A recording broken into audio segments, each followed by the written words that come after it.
I call the special budget meeting of the Snoqualmie City Council to order. City Clerk, please take the roll call. Councilmember Jeans. Here. Councilmember Ross. Here. Councilmember Holloway. Here. Councilmember Mayhew. Here. Councilmember Lassay has requested to be excused for this portion. Councilmember Sundwall. Here. Councilmember Shepard is not in attendance. Mayor Larson. I am here. May I have a motion, a second, to excuse Councilmember Lassay from the budget workshops? So moved. Second. I have a motion, a second. All those in favor? Aye. Opposed? Sorry. May I have a motion to excuse Councilmember Shepard from the meeting tonight? So moved. Second. I have a motion, a second, to excuse Councilmember Shepard. All those in favor? Aye. Opposed? Motion is carried. All right, with that, I'll turn it over to the Finance Director, Robert Hamoud.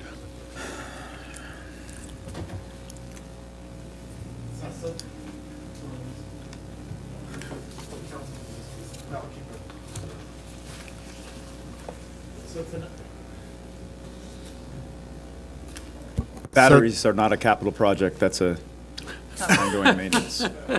We had to reduce our budget for batteries. Only if you flush them. So tonight we're going to go through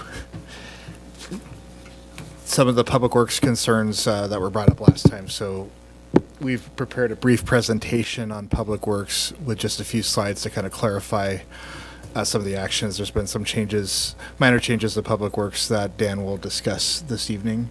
We're also going to speak about the 1%, and Drew has an updated property tax presentation he's going to show you. And then after that, if we have time, we'll discuss some more of the parking lot issues that we still have remaining. And we're also going to try to do a brief human services presentation as well this evening.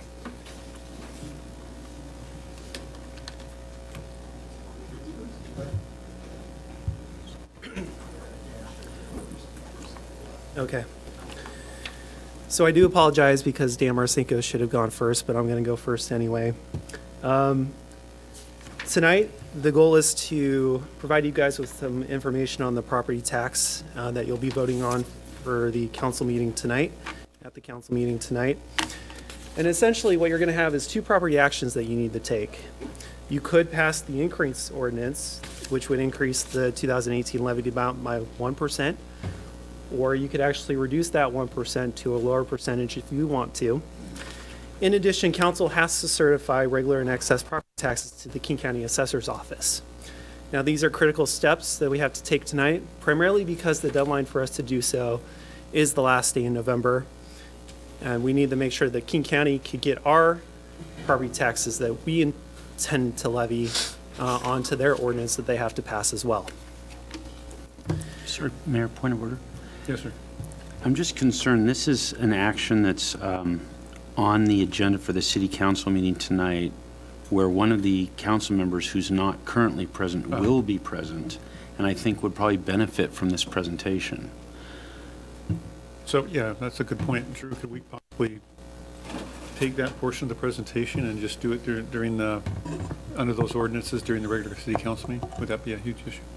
Well, I think our intention was for some clarity, but maybe we can gather some of that clarity, especially if we're going to have another meeting tomorrow. I think Robert was hoping to get some sort of opinion from the council members as to what direction they're going to go, so that if he needs to spend tonight working towards some sort of resolution tomorrow during your deliberations that we have scheduled for the 27th, and we'd have that input immediately to work with. But if you choose to wait until 7, 8, 9 o'clock, I don't know if that's... Well, here, my proposal would be to have Drew do his presentation right now, and we can always do a summary or rehash for Councilmember Lassay later on. Because he will be here for the, he'll be on conference call for the 7 to 9 p.m. meeting. So we can do a summary at that time. I'll defer to the majority of the council what they prefer. As long as it's repeated.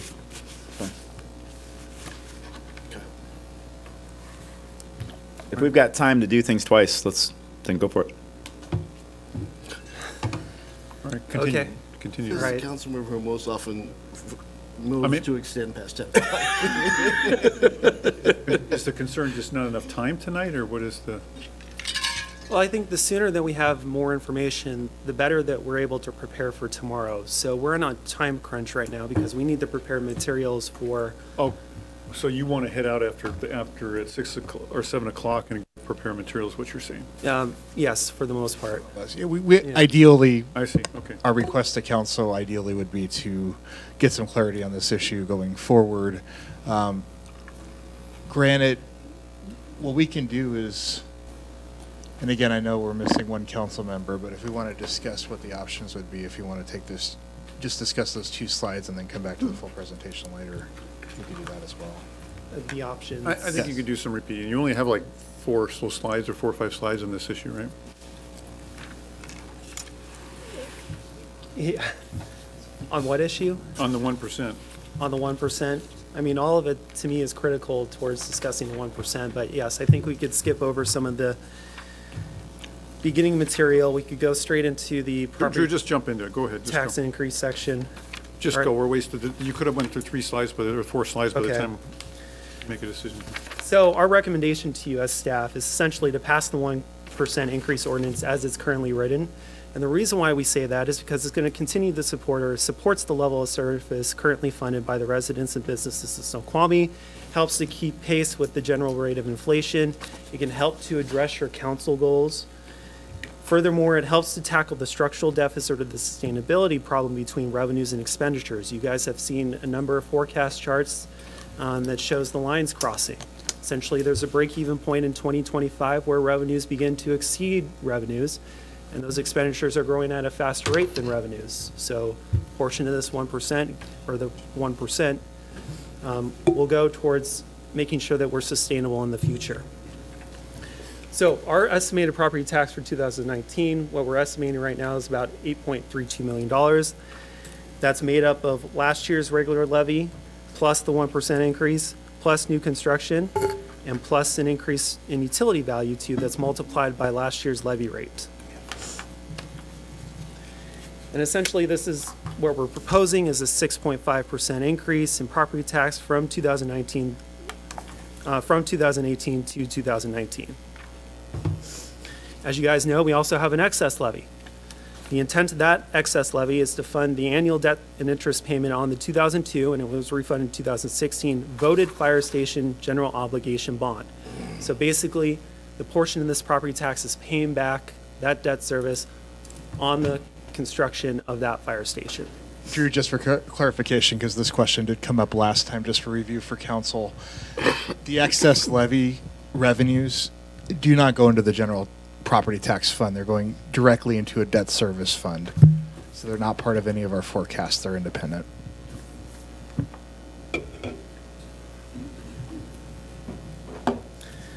So based on the information that we've provided, we can figure out what our assessed valuation is for the entire city as a whole.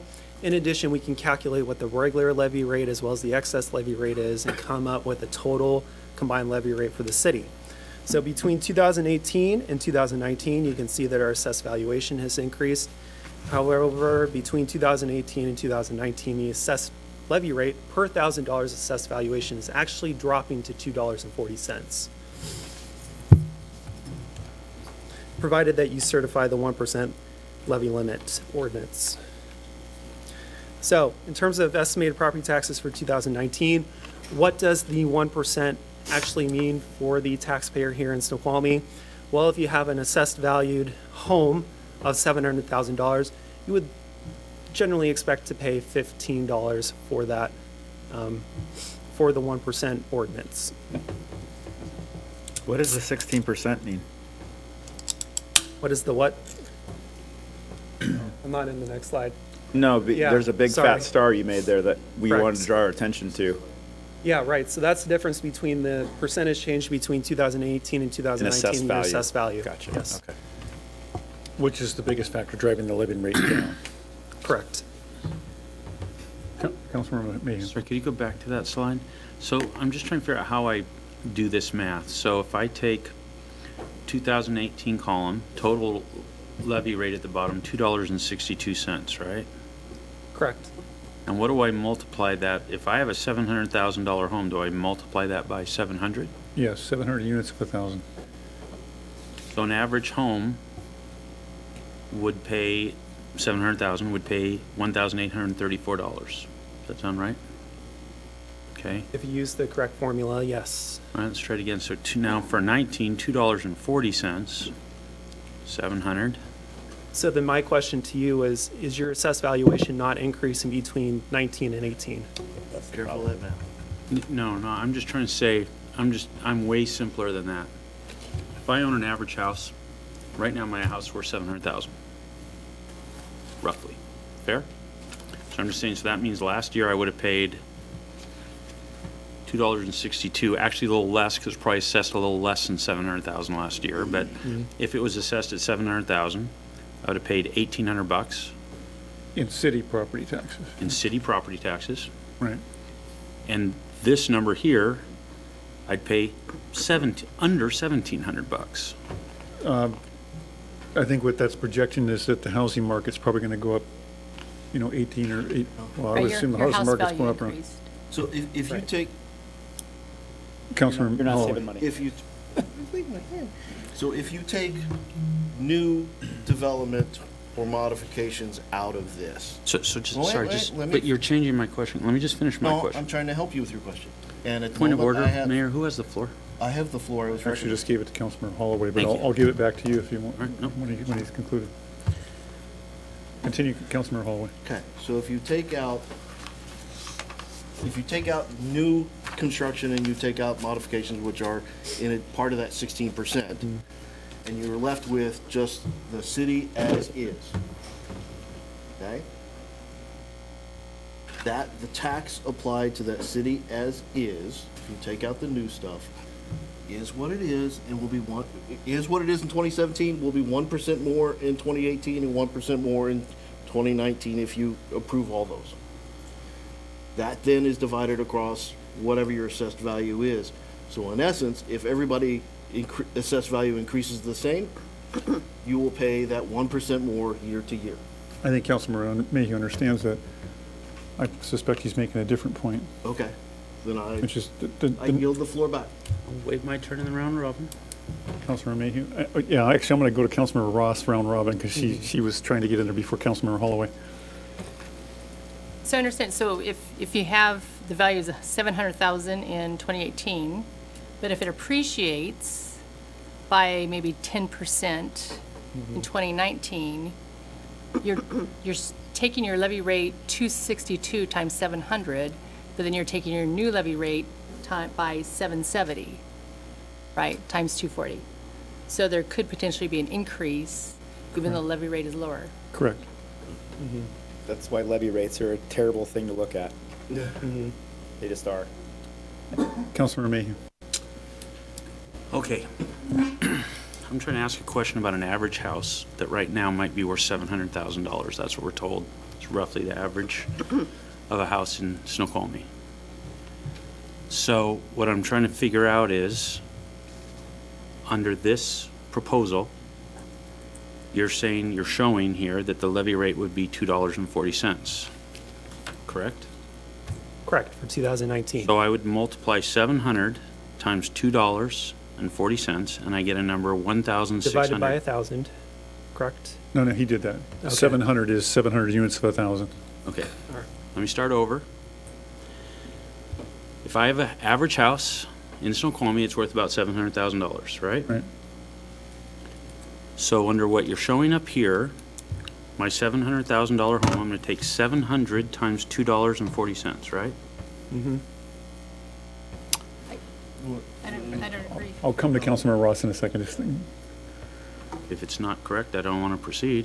Can someone? I think Councilman Ross had the answer to the question. Go ahead, Councilman Ross. So you're starting out at 700,000. In eight. Your home appreciates, your assessed value is now 770,000. So it'd be 770 times 240. Right.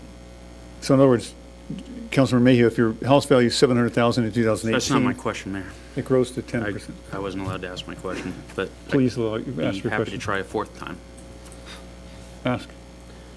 If I have an average house in Snoqualmie right now, I would have a house that's worth about 700,000. Do we accept that as true or false? For 2017, yes. No, right this instant, 2018. this Or moment in 2018. time, right 2018. now, as we sit here tonight. Sure. I'm with you. Okay? Yes. So if I understand this, I see what my problem is. I'm looking at a 19 column. Right. No, that's right. Got myself confused. So we're sitting here right now at the end of 18, trying to decide on what will be the tax rate for 19. So with my $700,000 home, if I have an average home, I would multiply it by 200. 700 would be multiplied by $2.40. Is that right? Can someone from the finance? Correct. For 2019, assume- if you have a housing value of $700,000, you would multiply that by $2.40 divided by 1,000. All right. so Assuming that- your $700,000 house in 2018 doesn't go up in value by a nickel No, in no, 2018. tonight. I just want to know tonight. Then you'd multiply by 262. Because isn't the levy rate going to be set on the value that's pretty much around now? Aren't the assessed Right, values? so it's based on the determined? total assessed valuation for the city, right, that they're Actually, compiling right now. I understand what So you- for 2019, the assessed valuation is Three- that it's three-year 3.57 averages. billion. If the value stays at $700,000, you will multiply that by $2.40. That's No, Jim, I'm sorry, it's taken a while to recollect memory. The way the county does it is they do a 3-year average going backwards, and so you're right, probably the 2018 values were set in 2017, and the 2019 will be set from the values now. So the actual calculation of the 262, I'm not sure what that number would be. Take $700 But less I haven't than, asked about that number. I'm just trying to just get a simple calculation Yes. of the action we're taking tonight is going to set at a levy rate for 2019. I'm just trying to ascertain if I have an average house in Snoqualmie, which I understand tonight would be 700,000. I would multiply that by $2.40, and I would expect my city property tax in 19 to be 1,680. Is that roughly correct? if that number stays at $700,000, you are correct. Well, even if it changes, it's not going to be measured somewhere in the future. It's going to be measured pretty much now, in fact, on a 3-year average. Don't these assessed values get locked in now? I usually get a postcard from the assessor. yeah, I guess what I'm saying is that I'm not sure if Drew has a number for what the 2000, what was the average house value used in last year's assessed valuation or But I haven't average? asked about last year. I I've think it's only an asked about absolute. 19. It's an absolute. If at this time last year, that same house you're talking about was probably valued at 640,000. So it'd be 640 times 262 to get a tax. It goes up to 700,000.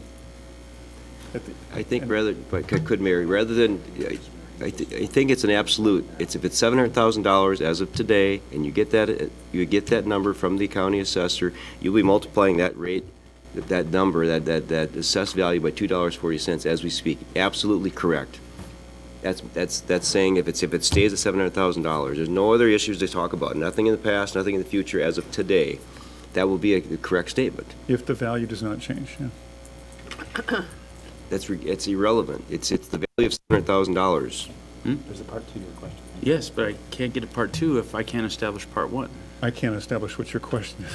My question is, we're about to take an action. We're going to vote on a property tax rate. And my understanding from this slide is that means it's going to be roughly, give or take, the estimate is $2.40 per thousand.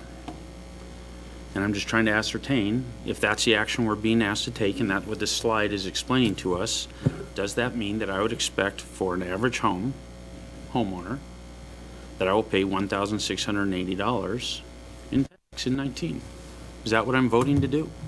Yes, your ordinance, so indirectly, you're setting the levy rate, for example, but what you're approving in the ordinance is a maximum property tax dollar amount. What you're telling me is Right, that. which would equate to about $2.40 per $1,000 assessed valuation. I'm not trying to ask a trick question. I'm Right. just trying to Right, but- ascertain.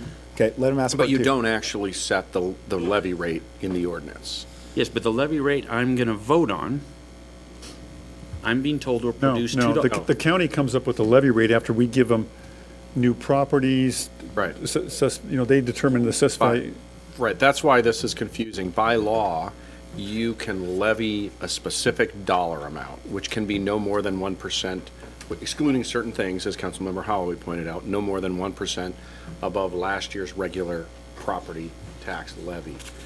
The assessor will then take that dollar amount and spread it by determining a levy rate, but the council does not vote on a levy rate, and the ordinance doesn't reflect one. But the math that you outlined as part of your question, what would it yield for a house of 7 was correct? Yeah, so I meet my neighbors at Safeway. I meet them on the street when I go for a walk. I want to know how to tell my neighbor what to expect. And I want to be able to say, if you live in an average house, which is 700,000, the vote we just took should produce the city's portion of your tax bill, your property tax bill, at about 1,680. And I'm trying to figure out if that's a correct answer. I think the shortest answer to that question then is of that Yes. of that future 200. The shortest answer is yes. Of the future, of the $2.40, all the variables of new construction on top of assessed values going up, any other variables that the tax assessor's office worked into a new levy rate formula, of that, 2 cents of it would be the 1%. So if you didn't pass the 2 cents, that would go to 238 in 2019. Does that sound accurate, Drew? That's a great answer if you're going on a road trip. I think he was just passing him on the sidewalk as a walk. So the short answer is yes. I need an elevator The reason that's speech. important is because he has a second question that we will never get to if we can't agree that the short answer is yes. When I give that answer to my neighbors, Right, the short answer is yes. am I giving them a reasonable answer? Councilmember Holloway. Well, so I gotta back up. So the short answer is, if you ignore any new development and you assume everybody's assessed value goes up at the same rate, everybody will pay 1% more on their state portion of the levy. And I agree, we're looking at the tail end of some reverse math, which I've always hated, but that's the way it is. But guys, it's a 1%, period. Short answer to the question is, the neighbor comes up and asks me, what's the impact of you guys approving 1% property tax? I say, what's your house worth? 400,000? Okay, that's 400 units times 2 cents. You're gonna be paying $8 more per month, per year.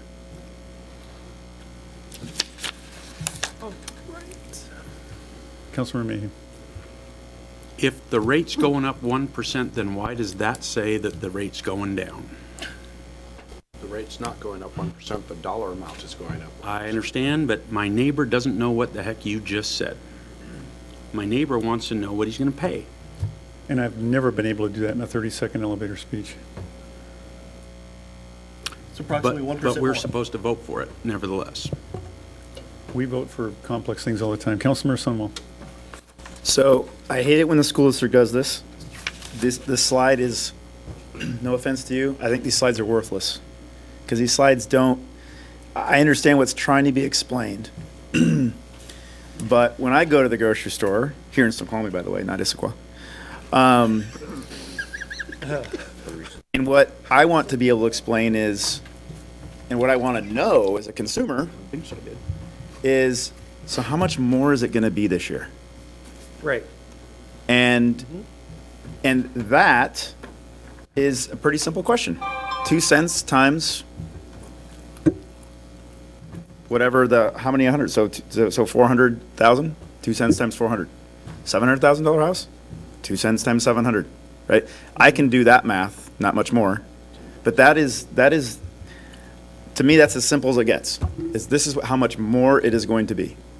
Right. $15 if you own an average house. 16, whatever. Right. And I don't know if that's what I want to know. And that's what I think. Anything else of that, you're going to lose people. I don't care if you're going on a road trip or not. You're going to lose people, because explain this slide. This is fuzzy math because it's based on stuff that we actually, a future projection that we actually don't know. And I see bonds and levies passed all the time showing this, oh, there's a drop. No, there's not a drop. It's called a tax increase, right? On a per thousand, it might be a drop, but that doesn't mean your house is paying less, right? Your house is paying more. And so to me, it's super simple. My house will be paying $17, $18 more a year if we pass this. Okay. 3 lattes. Councilmember Mayhew. Councilmember Sunwald has asked part 2 of my question, which was something along the lines of, wouldn't it be simpler just to explain that if you have an average home of $700,000, you're going to pay $15.28 more per year than you paid before? Isn't that an accurate statement, and isn't that a simple way to say it to my neighbor? This isn't a brochure for the public. We're just walking the council through some of the financials. We've always done some of the more detailed. That's nice, but doesn't answer my question. Is it true or is it false to say what I just suggested?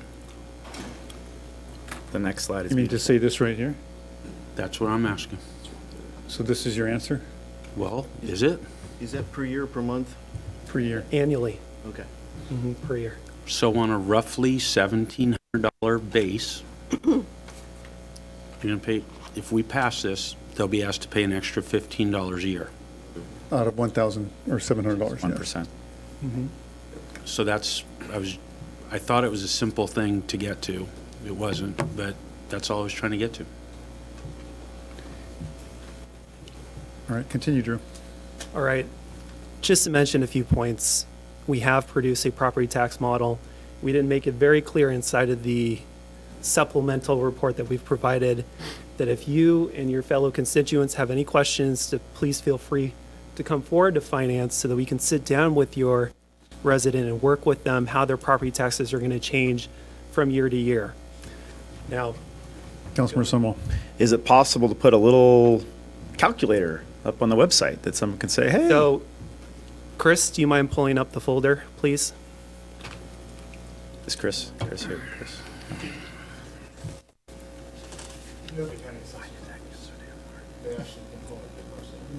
Oh, I know. I've seen my pie chart lots. It's depressing. That would be profoundly difficult to do because there's a lot more variable. This is for more simplifying it as much as possible for illustrative purposes. But countywide, they might say, hey, property taxes across the county went up, or not property values went up 12% across King County. Well, in every little community, and even within communities, there's variables across the board, some going up 15%, some going up 5%.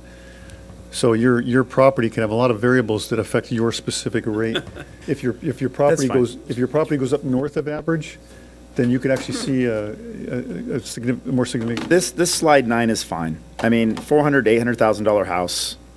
Even I can do math in between and slightly below and slightly above. So this is fine. I'd hate to kind of put a formula thing they punch in online, and then when the taxes come out, it says, whoa, this was not accurate. Right online. Again, these are averages. Yeah, okay. So anyway, what we've done is try to produce a simplified model for us to answer that question for your constituent. The blue cell is an input value for the 1% policy decision.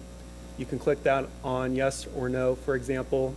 If you know what your home value was in 2018, and if you know how much of an increase that is between 2018 2019, for example, I plugged in $8.97 here, you can figure out how much property tax was likely owed in 2018 on that house of $700,000 and how much property tax is going to be required in 2019 on a house that has increased in their assessed valuation of 8.97%. So we've got something built that we can certainly share with council members that they want. But we don't necessarily want to get into the phase here of trying to type in any old number, for example, and see what comes up through the model. And so that wasn't the intention of this presentation or the slide previously. It was just to make a note to council of how the levy rate is changing between 18 and 19. Well, just to kind of go back to the point here, the only item with property tax that is under the purview of the city council, of course, is, or the voter-approved lid lift, of course, went to voters, and then also the 1%. The rest of it is controlled by the county and state law. State law changed, I don't know what year it was reformed. What year? 2001. Yeah, 2001, which again capped not the homeowner increases, but capped the total assessed value. And again, the housing market in the Washington state, of course, was far different in 2001 than it is now. You did not have rapidly reassessed homes because, again, part of the, I think the trick here that a couple of the council members' concerns about are the fact that there is a reappraisal or reassessment every year. And so you're not, your $700,000 house one year is right now in the market we're in is still going to be $750,000 the next year. And you're not capped at 1% per se on all the levies you have. That's why you see your pie chart growing all the time.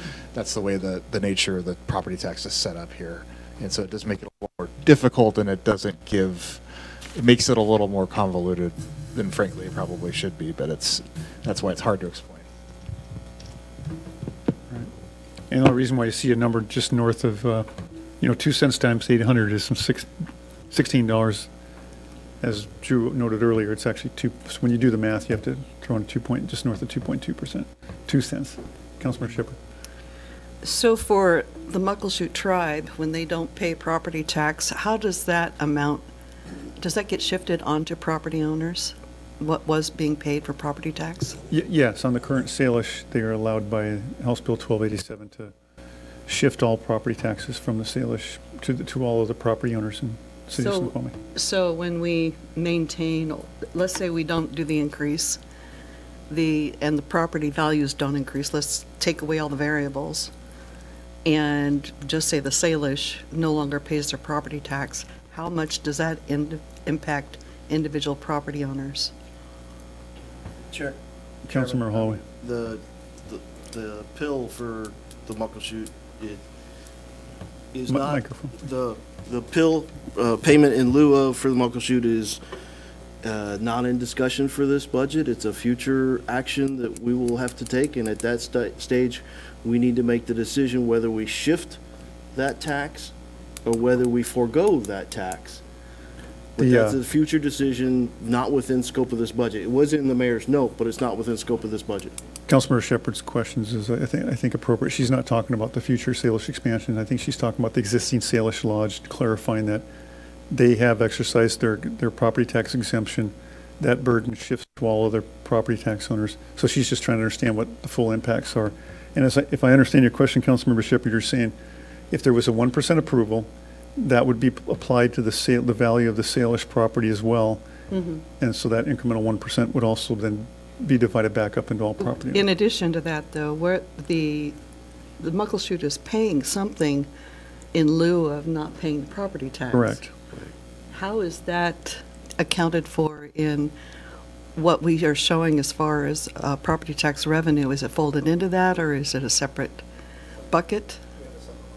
Yeah. Councilmember Shepherd, we have a separate line item for that. How does that compare to the 78,000 that we're talking about here for the 1%? Staff hasn't had an opportunity to make that comparison. Let's take a note here and get that information back to them. I think, we think it's more, if that's what your question is in terms of we'll get the information and bring it back. Bob, did you have something else you wanted to add, or? No, I thought she'd asked the question earlier about how much was that, what was that value when they took it, when they went for the exemption, the actual property tax. If that was one of your questions, I can't recall. Well, I know the property is valued, the existing lodge is valued at about $35 million, and I was just curious what the process is, because I don't understand how things are computed as far as, when they assess what, when do they cut off valuations, and when is new property values added. What happens when a tribe comes into play and that goes away, and how do we account for it in our process? Yeah, we still receive the property taxes whether it shifts or not. We still receive the revenue. And we use it, how do we use it as far as spending? We use it in the same way we use all property tax revenues. It's just part of the property tax revenues. Whether it shifts or not, it's still revenue that comes to the city. To some extent, it sounds like the homeowners are already experiencing a 1% increase based on just that not from the Salish not paying toward that property tax. The city is going to be increasing 1%, but they also benefited from this circumventing the computation of increasing by 1%. It's not accounted for in the computation. No one circumvented the 1%. I'm not sure if I. Let's have Steph get the information and bring it back. It'd be a much different discussion. Drew, you're getting a lot of questions. Do you want to try and get through the slides and then take questions at the end, or what do you So want? really, we'd like to put on Eric probably around 5:50, 6 o'clock, so this faster I could get through the presentation, the better at this So point. council, if you could, let's let them slam through these and jot down questions if you have or comments. One more, when did we do the pill on the Salish? I think it was like 4 or 5 years ago now, or 3 or 4 years ago. Just when you do that, throw that into. Yes, we'll find out. Yeah, so the when it the starts. shift has already been absorbed. I mean, property, folks paying property taxes have been used to that in their bill for the last few years. All right, so for every dollar a taxpayer in Snoqualmie pays in property taxes, about 20 cents of that dollar goes to the city of Snoqualmie, and this is for 2018. 10 cents goes to King County, 37 cents goes to the Snoqualmie Valley School District directly, 23 cents goes to the state school fund, and 10 cents goes to a number of other jurisdictions, including the King County Library System, the hospital, and the Port of Seattle. So that's of that $2.60 per thousand that we pay. That's how it's chopped up. Correct? Correct. Okay.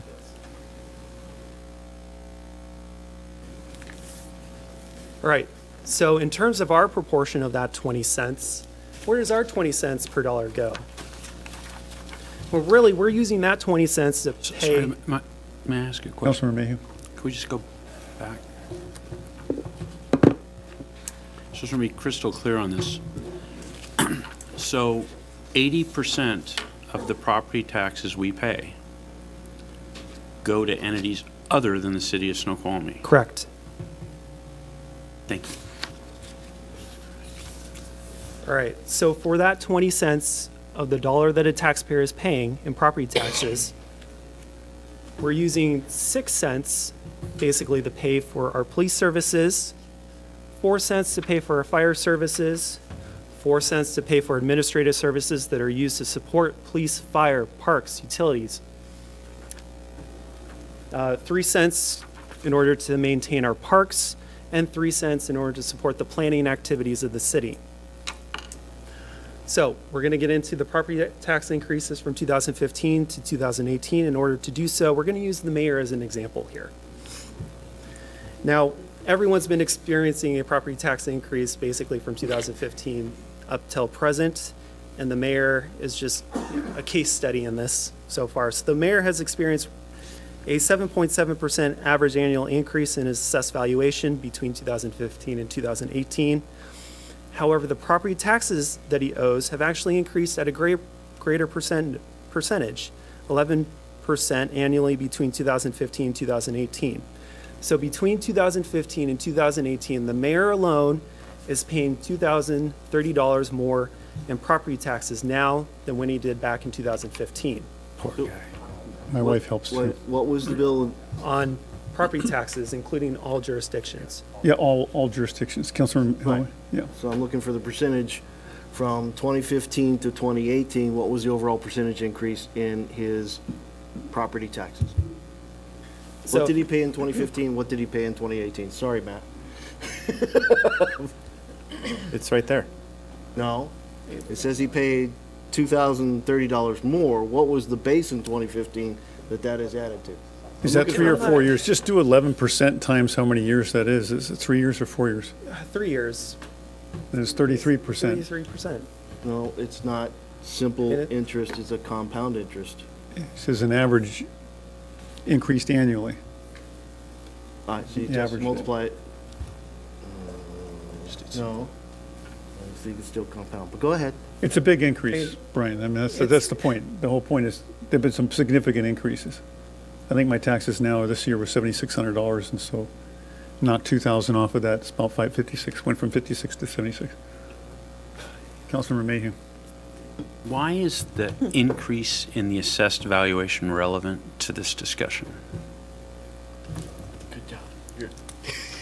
Probably isn't. Ignore Probably the first isn't. bullet. Move on. Due to the math we just went through, it probably isn't. I mean, in order to solve the next problem that we're going to get to in the new slides, for example, or in order to say figure out how much he paid in 2015 versus 2018, I need to know what his assessed valuation was in 2015, 2018, for example. So All if right, your but property so- taxes are increasing at a greater percentage than your assessed valuation, then you would expect your property taxes to increase. Now, if that was a little bit less, say Could you closer say to that again? Could you just repeat? 7.7%, for example, then you might Can you just repeat what you just said something that I didn't catch? I Could you said just it really repeat? fast. You did. So, Something about, somehow you started talking about the, I think he's concerned about us perhaps making an error in suggesting that the increased valuations result in higher taxes and that the taxes are going higher than the I'm just trying to call out my assumptions. okay, fair enough, but Mayor, that is what I'm trying to make sure, Right, so that and- anyone and it's looking not- at this, it's not they helpful. understand the So- 7.7% has nothing to do with the outcome. For the It's sake of just- time, can I just request we ignore the first bullet and focus on the second ones? Okay. All right, so moving along to the next slide. So for every dollar of the $2,030 that the mayor is paying in additional property taxes, roughly 10 cents of that dollar is paid towards the city of Snoqualmie. 7 cents is paid towards King County, and that's primarily because your Best Start for Kids that was voted and approved in 2015, I believe.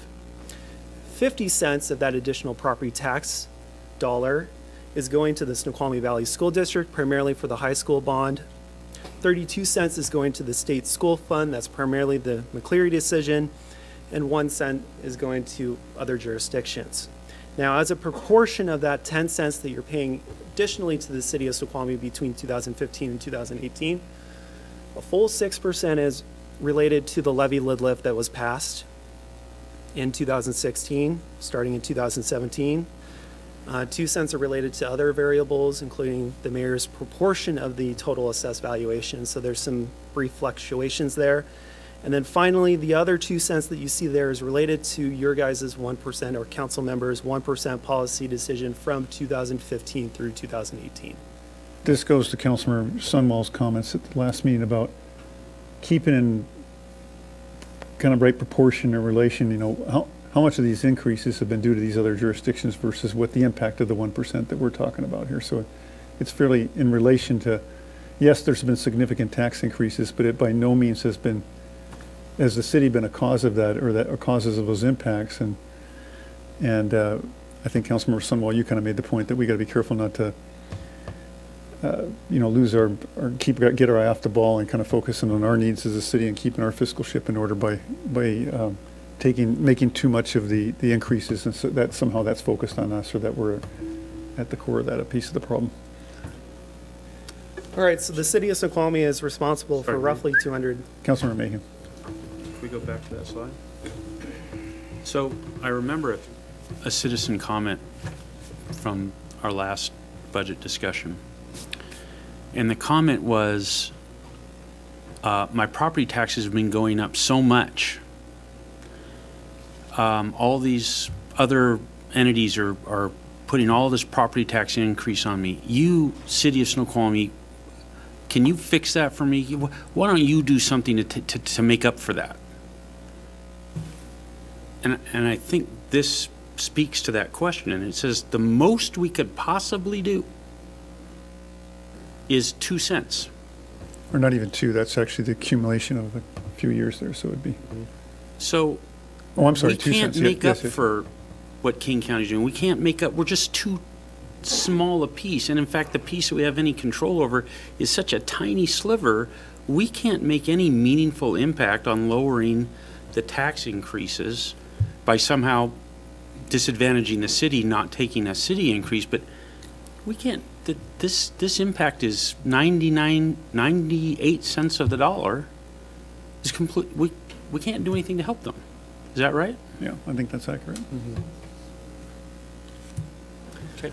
All right, so the city of Snoqualmie is roughly responsible for about $203 of the total $2,030 increase in the mayor's property taxes between 2015 and 2018. We can also roughly attribute 113 of those dollars to the levy lid lift that was passed by voters in November of 2016. And we can also roughly attribute about $50 to $60 to changes in the proportion of the mayor's assessed valuation relative to the city as a whole. So in terms of two conclusions that we want to present to you, council, the cause for the most of the increase in property taxes since 2015 has not been related to the city of Snoqualmie. It's been primarily driven by the schools. Councilmember Sunwall. I would also add, and maybe it's here, maybe that's what the next bullet says, but more than 50% of the increase that has gone to the city was voter approved. Correct. Correct. Okay. So a second conclusion that we want to bring to council's attention is the 1% passed by council every year since 2015 makes up a relatively small percentage of the overall increase in property taxes that our citizens have been experiencing here at the city of Snoqualmie.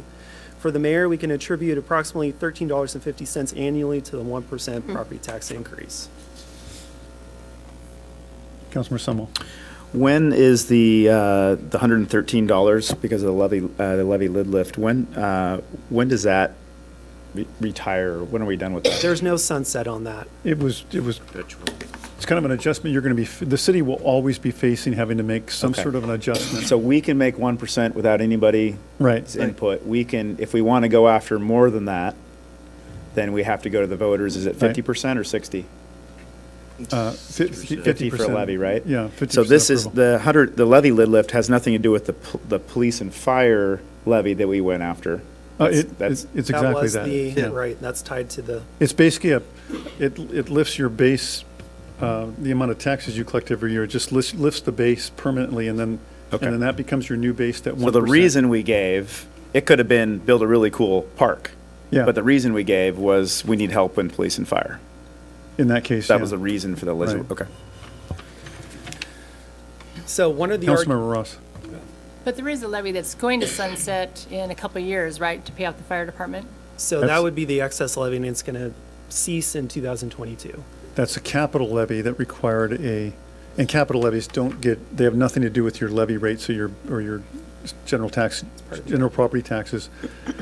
I'm sorry, they are general property taxes, but they're not tied into, they don't do anything to your base. They don't do anything to your ongoing operational general fund base. They're to a specific capital project. They require a 60% majority approval, and they typically have a sunset of 20 or 15, 20, I can 30 try year to skip through it real quick. time frame. So that will be coming off the tax rolls and 2022. causing, so the city's impact will actually, is projected to drop slightly in the future due to the fire station rolling off the rolls.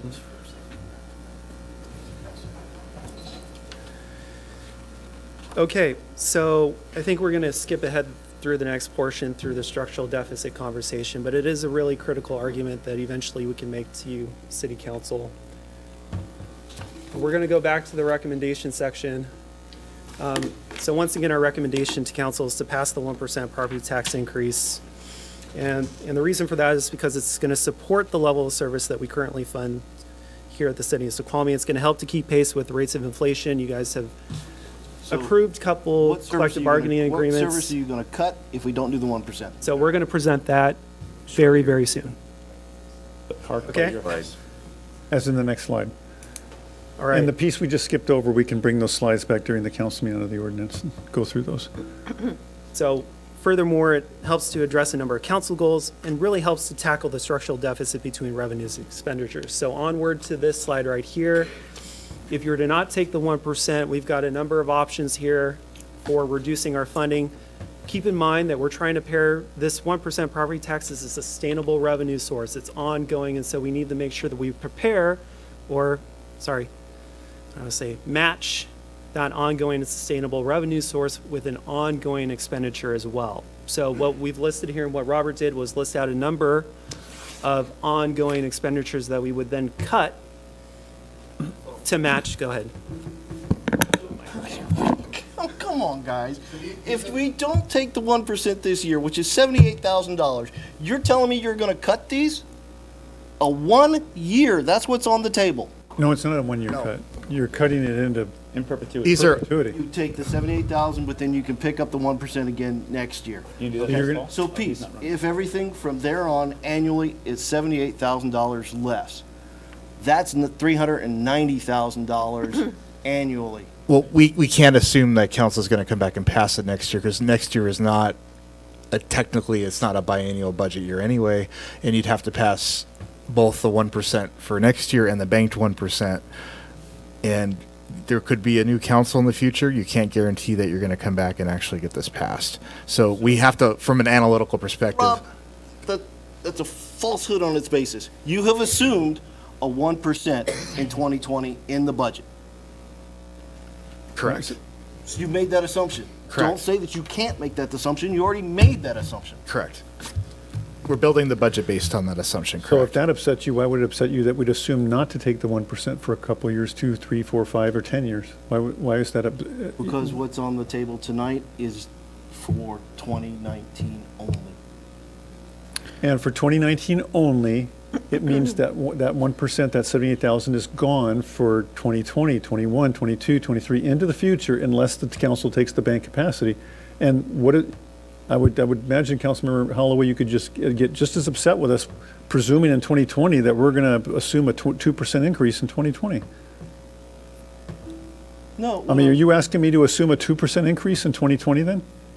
You tell me that on an annual basis, reducing the city revenue by $78,000 is going to result in these reductions. It would result in, you would have, the council would have to decide. Please sort read of the title, it says options. budget deliberations of how to total up that 78,000. You can go And through we're the looking budget and on make your own ongoing recommendation. expenses that would be offered for a reduction. One-year To choice, sustain it. we'd already discussed, we take it out of the ending fund balance. Well, that's a council decision. Where is that on the list? So here's the next, this is the impact. So again, hypothetically, if council, something happens and you didn't. Point of order. Yes, sir.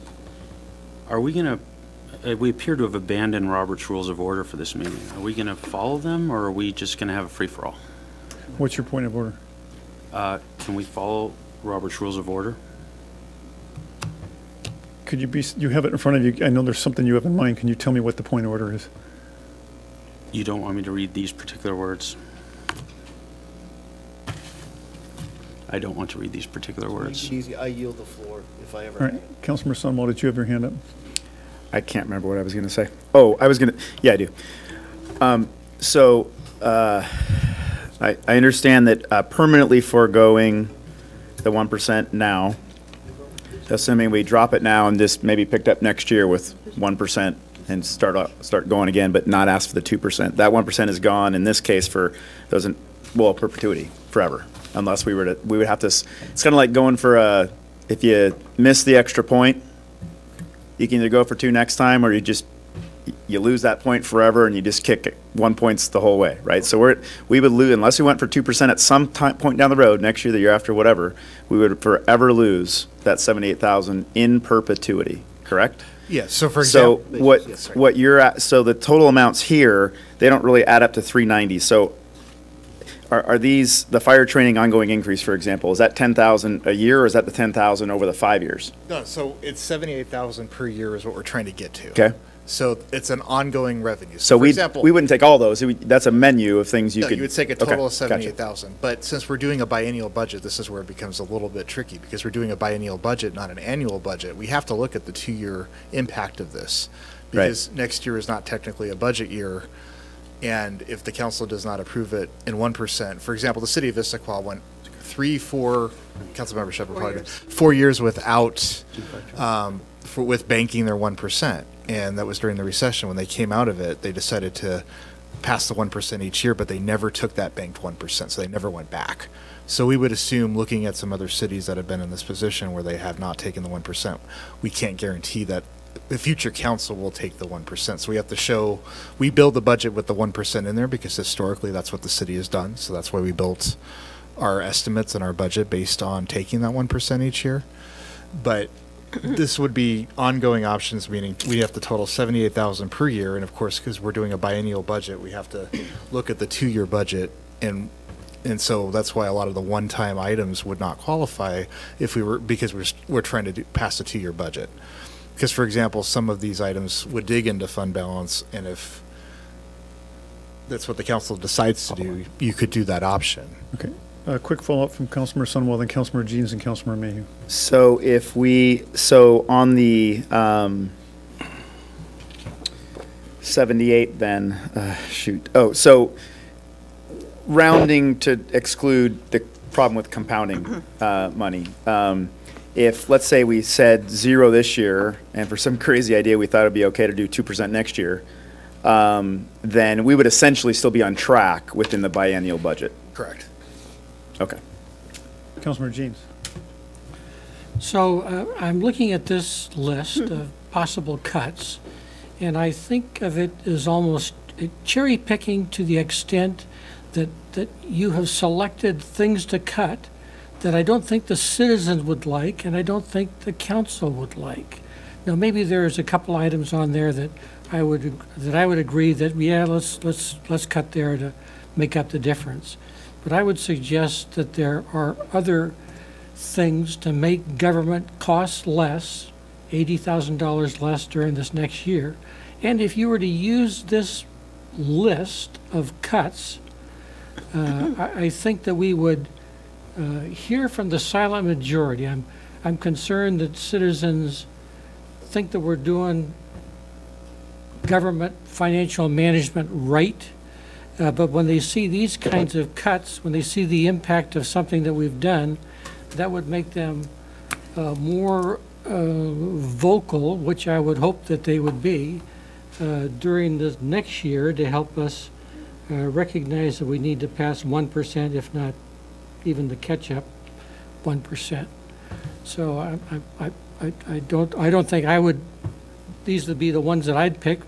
I'd simply say spend $80,000 less, and then either the mayor and the financial people figure out what it'll be, or I could suggest some things that could cause a reduction that would be less emotionally charged than these items. The administration would be eager to hear your suggestions, Councilmember Jeans. Now or later, so. Right. The only dilemma is that you have to find ones, because we have no assurance that the council would actually exercise that 2% or 1% banked in the foreseeable future, that we have to presume that it's gone for the, the next several years. And so it has to be a reoccurring cost. It can't just be a one-time cost that you remove from this year's budget or next year's budget. Councilmember Mayhew and Councilmember Sunwell. Okay. So, Councilmember, yeah, sorry. Councilmember Mayhew, Shepherd, and then Sunwell. So, I think some of this, in a way, makes it more complex than it needs to be. I think that this is along the lines of my fellow council member was pointing out. I think here's how I sort of simplify it in my mind. We know that the department submitted a list of enhancements this year. We know that the mayor did not give them all of the enhancements. We've heard about some of the enhancements that were turned down during these presentations. I think my sense of the council was that some of those were items that we wished could have been afforded, could have been included. So we've operated, this council has operated in the past on a basic principle for operating expenses, which is operating expenses must be paid for by recurring governmental revenues. Simple policy. We said non-recurring, nope, you can't spend that on operations. We set that aside, we spend it on capital. We've had a few exceptions in past years where but almost completely that's been the rule that we've enforced. Operating expenditures have to be covered by recurring operating revenues. They brought us a budget that's paid for by the revenues, including this 1%. So if we're going to stick with that policy, which I strongly encourage us to do, then I think it's a valid thing to say if we take 1% if we take some revenue away, 78,000 of revenue away, we're going to have to take 78,000 of expense away as well. I think that's our rule. And I think all they're saying is that. Then they're giving us a list. We could, I think, decide that we don't like some of these, but the point is we're going to have to pick something. We're going to have to pick something. And my guess is we're going to pick something in the area of enhancements. So those things at the bottom where they're talking about upgrading things, we're going to have to say no to some of those. That, I think, is our choice. Are we willing, knowing that we wanted to fund some of the enhancements that we already can't? Do we want to say no to some more? Do we think our citizens want us to say no to some of these enhancements, 78,000 worth, or do we think they want us to take the 1%, which we've been doing and which they've been I interpret as approving of in the way they reelect council members. Take that 1%, don't cut back this additional 78K. Heck, living within the 1% already has us saying no to a whole bunch of stuff. So to me, that's all that this, I think, is saying. And yeah, maybe some of those are inflammatory, but let's just ignore that and just focus on, we would have to cut 78K if we don't do the 1%. I don't think that's what our citizens want us to do. That's my take on this. Councilmember Shipment. So we haven't had the benefit of having the public be able to make comments on how they feel, but I have had an opportunity to talk to people who are concerned about their property taxes, and I'm hearing that people are having to move out of our area because they can't keep up with property taxes. And I know that we're a small piece of the pie, but if everyone says, well, we're only a part of it, we're not the whole problem, I think that all the pieces have to be considerate of our residents and to hear them and to find out what their needs are. But as far as this list of potential reductions, my first thought was we have an option to spend $200,000 on a study for affordable housing outside of the state. That would more than cover 1 year of not taking this 1%. And I'm not even in favor of that $200,000 study to begin with. And as far as banking it and using it in the future, I think that we are not saying you cannot do that. We're only saying for 1 year. Let's not do the 1%. We had ironically actually considered suggesting a $78,000 reduction in the affordable housing study, but we thought that would be too inflammatory, and particularly throwing it in one area. But then the other problem is it only solves 1 year. It doesn't address 2020 or the years beyond, because it's a one-time investment or expense and not an ongoing one. And so that was the dilemma why we moved away and tried to find a menu of more ongoing ones. Councilmember Samo? So I guess I'm struggling with why we would have a hard time doing 1% now and 2% next year would be hunky-dory in an election year for 3 of us. Just going to put that out there, right? So what you have done is you have lost 78,000 in perpetuity. Just as Jim was saying, it's not cut a program in 2019 that equals 78,000. It's cut something for 78,000 forever, unless you at some point go for the 2-point conversion. Right. Okay? And the problem with that is because that is ongoing revenue, that means it has to come out of ongoing expenses. That there's unlikely a stomach. What do we think that the other taxing jurisdictions are going to somehow, oh, you know what, let's take a break. We're not going to keep taxing. Like that's never going to happen. Okay? So people are not moving out of King County or out of the state of Washington because the city of Snoqualmie has been increasing its tax burden by 1% every year. They, like my wife and I have already having the conversation of, is they may not be able to retire in Washington or King County or Snohomish County or Thurston County or any of the other counties on the west side because it's gotten completely out of control. It will not be because I voted for or against a 2-cent increase, or in our case, probably an $18 annual increase on property taxes. That is not why my wife and I probably won't be able to retire in 20 years in King County. Okay? It's because of the other slide that shows school districts, counties, the state, not to mention property values, okay, that people on fixed incomes can't handle. I don't believe that the electorate in Snoqualmie voted me in so that I can wait and see what other taxing jurisdictions are going to do, and then we'll just pick up the crumbs. We have a city to operate. No call too small should not be based upon what a school district does, or what a county does, or what the state does. Having parks where stuff doesn't break and kids don't fall on glass should have nothing to do with what a school district does or what a county does.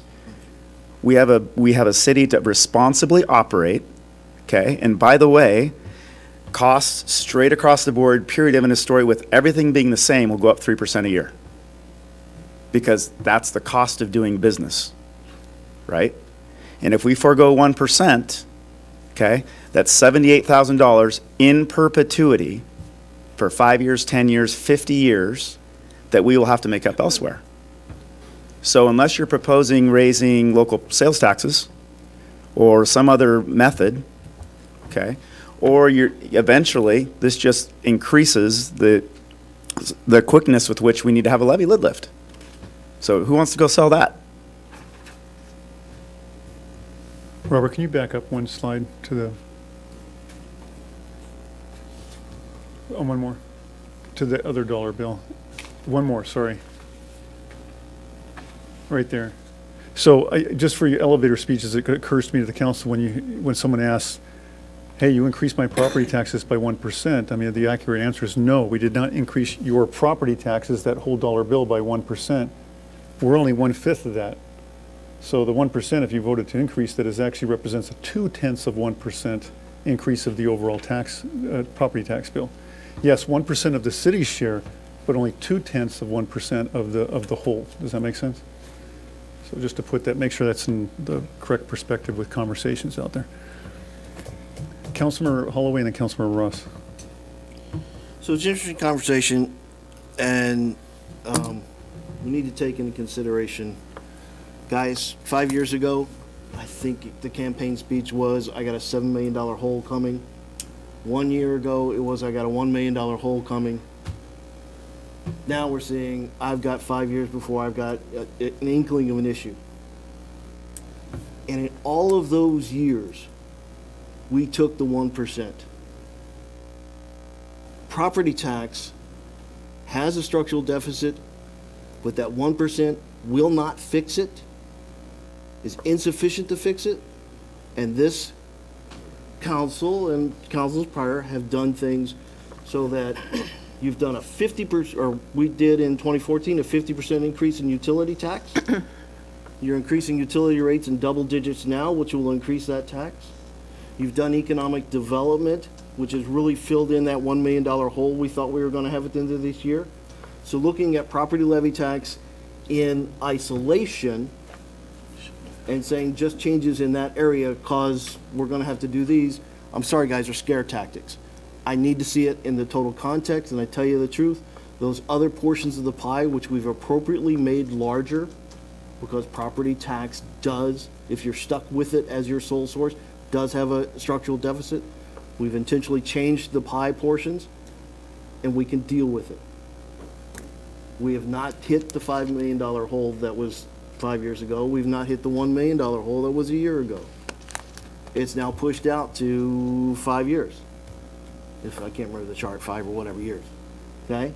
Now, I can tell you right now, we talked about $2 million coming out of reserves going for potential future. If I divide $78,000 to 2 million, I got 25 years. So to say that I need to make these cuts on infinitum is disingenuous to the fact that all of these multiple revenue sources change, and we need to look at the total picture. So I'm done. Go ahead, Jeff. Councilmember Ross and Councilmember Mayhew. So we are trying to change the revenue mixture. But right now, we rely on property taxes, which is about 40%, over 40% of our revenue. So property taxes are very important to our budget. And if you decide you wanted to bank it next year, the economy could be, right now it's pretty good, but it could get worse. And so if you bank it next year or the following year and you decide to take it, it may be harming our residents at that point, right? It's easier that they spend $20 this year and $20 next year than to require them, ask them to spend $60 the following year. Councilmember Mayhew. It's a very good point. I just want to make this point. Since the time I've joined the council, we've heard a lot from people that are concerned about the future of our city. And they're concerned that there's a vision they have for the city, and they're concerned that the vision is changing away from that. They're worried about us making ever taller buildings. They're worried about us expanding the city not acquiring new, Annexing. annexing, thank you, sorry. Annexing new properties, always expanding, always building, bigger buildings, more businesses. And I don't hear this from one part of the town. Some people think there's two. I hear this from every resident everywhere in the town. The people that moved here recently moved here for a reason. They like this city. They don't want to see it change and become much bigger, much taller. That means that this notion that we're going to fund the future with ever-increasing growth is, I believe, not at all what our citizens want. And so I think that not taking this 1%, which is well below inflation and well below the increase in services that we're providing and predicting. So we're saying just to maintain services, I think you've got 3 to 5% a year inflators in there, and that's just to maintain where we're at.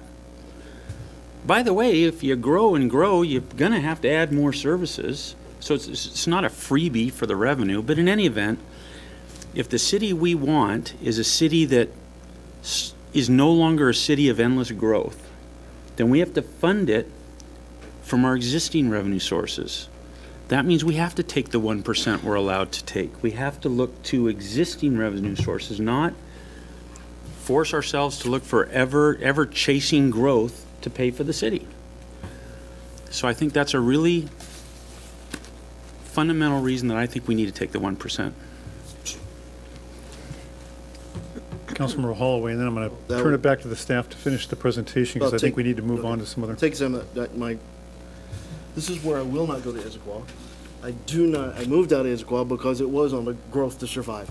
That is not what I'm suggesting. I am merely suggesting that in a year when my financial guy says, you have reserves like I've never seen in any other cities, that we could be brave enough to take the $78,000 and give it back to the citizens. That's what I'm saying, guys. Councilmember Mayhew. I think that's a really important point that was just made about the reserves, and that's why since we started these budget talks, I've been extremely resistant. You've all noticed me being extremely resistant to any notion of using reserves. I think that our policy has to stick. We pay for the operating expenditures of the city out of the operating revenues of the city, the recurring operating revenues. Those savings accounts were built when the community was growing. Those days are not going to be like that anymore. Those reserves are there, and once they're gone, they're largely not going to get replaced. I think we use those for capital expenditures. We don't burn them off writing a $15 check every year to people that are not asking us to write them a $15 check every year. I think we stick with a policy of operating revenues cover operating expenditures. If we have more reserves than we think we need, I think those go to capital purposes, one-time expenditures, not operating purposes. That's my pitch. Say that last part again, please. So, operating expenditures covered by operating revenues. If we have money in the savings account, we only use that for capital expenditures, one-time expenditures. Build a new park. Replace the bog deck. Replace the bog deck would be a good one. Fix the structure on the Snoqualmie Point Park. Build a new police department. Something that is a one-time expense. Don't burn it off on operating expenditures to save so we can write a $15 a year check. I think our citizens would rather take care of those things that really need to be taken care of, those capital things. Pay for operating expenditures out of recurring operating revenues, and don't move off of that principle. If we think we have more reserves than we need, I'm pretty sure we don't. I'm pretty sure we need to look more closely at our capital needs, and we're going to discover that money goes pretty quickly. But we're going to do that, I guess, in January, February, and March. For now, for operating, which is what we're looking at here, cover operating expenditures with recurring operating revenues and don't move off of that policy. Don't use reserves. That I strongly urge us. It's not sustainable. All right, with that, I'm going to turn it back to Robert. Robert, we really need to move on from this subject, so why don't you just wrap this one up and then let's move on. Yeah, really fast, I just wanted to mention, so you could see the fund balance increasing. The only reason really it is increasing is because we have the Salish development that was passed, and after that, there's nothing on the horizon. There could be a development on the horizon, but right now we have to assume that there's not. So after 5 years, again, to Councilmember Mayhew's point, things get, you have a kind of a double whammy. If the city decided not to grow at that point, you also have infrastructure that'll be 5 years older at that point as well. And so the demands and the cost for services will go up. As you can see in older cities within King County, we're going to more mirror other cities that are not growing anymore. And so if you don't take the 1% now, it's very likely that you're going to need that money later on, of course. And of course, you already have that structural gap that exists with roughly 2% that we're losing per year. So it just turns a 2% eroding deficit into a 3%. Okay. Keep going. We're going to jump on to human services.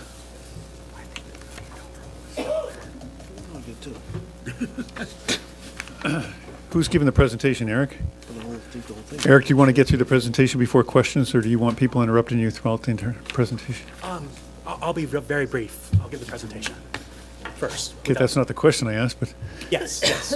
No interruptions. Okay, please. great, thank you. So, council, if you could hold your questions or comments.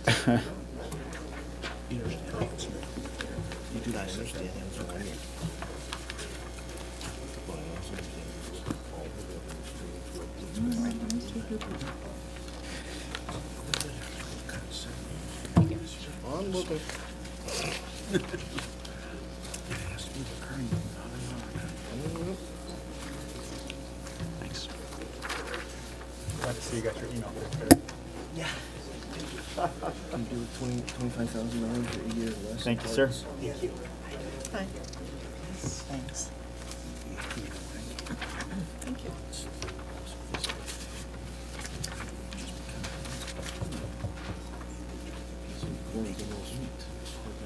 He's one of the Playboy surveys. What's the most part of the college? He gets some of the shirts. We do pretty good. Take something away and then the only way to do this is to take something out.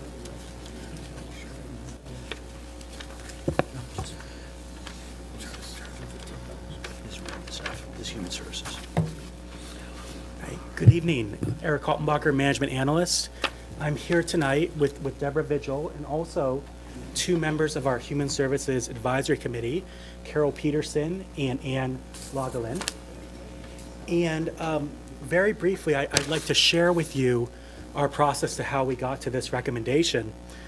Following the adoption of our Human Services Advisory Strategic Plan, we went ahead and posted the application for our 2019-2020 Human Services funding. We received 16 different applications with a request of $227,827 for 2019 and $234,787 for 2020. Our Human Services Advisory Committee met about 5 times to score and evaluate all of the applications. We also had a tremendous opportunity this year, as we had done in the past, to conduct human services site visits for the vast majority of the applicants. In some cases where a site visit could not take place, the applicant came to the committee and gave a presentation. So that was just a great opportunity for the Human Services Advisory Committee. A few other comments. The total recommended amount for 2019 is $193,897 and $197,897 for 2020. This equates to 1.328% of budgeted general fund revenues for 2019 and then closely for 2020, which was adopted in the strategic plan doing at least 1.328%. So I'd be more than happy to answer any questions, and then we have the committee here as well.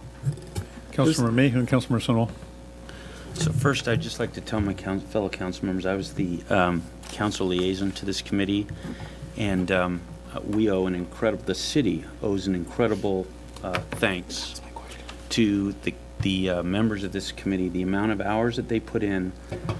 Just think about what you just heard. They visited, which has not happened in the past. They visited every one of these applicants. Wow. They had 5 meetings just scoring. The amount of detail they went through on the city's behalf, on our behalf, to really get to the bottom of whether they thought the need was legitimate, which agencies best met the priorities that they had previously brought to us and that we all approved. The amount of work that was done here was simply incredible, and I would just like to publicly thank them for all the work that they've done. I think we have 2 members of the committee here tonight, do we not? I wonder if they could stand and just... Carol and Ann.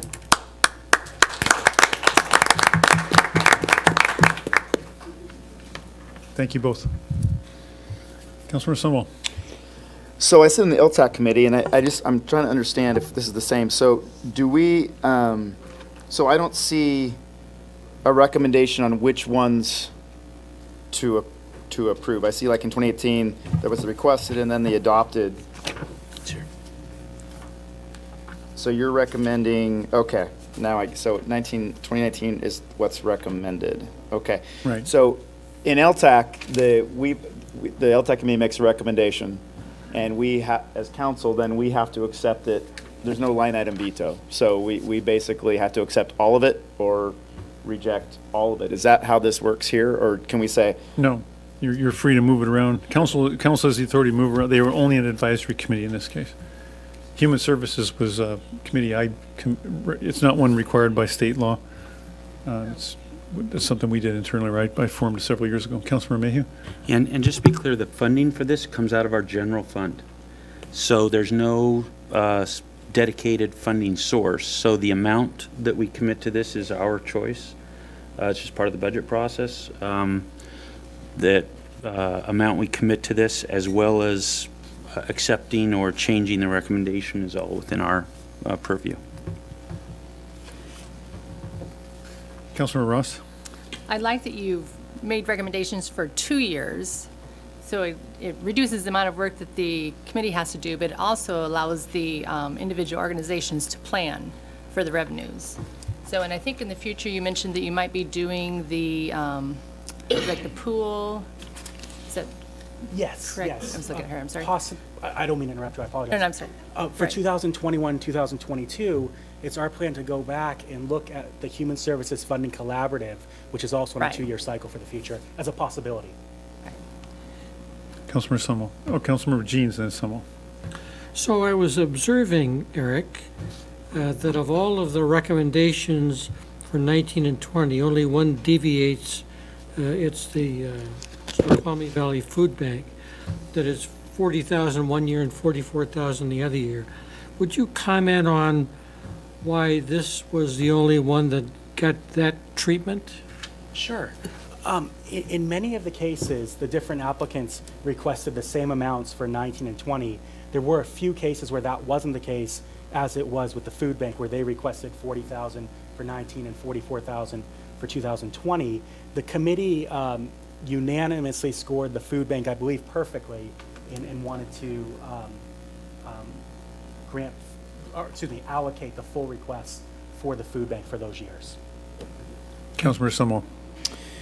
So a couple line items on here. So I would be curious to know very briefly what the North Bend Community Church was proposing. They've been turned down now 2 or 3 years in a row. So I'd want to understand what it was they were offering that we continue to not feel like it meets the needs of this funding.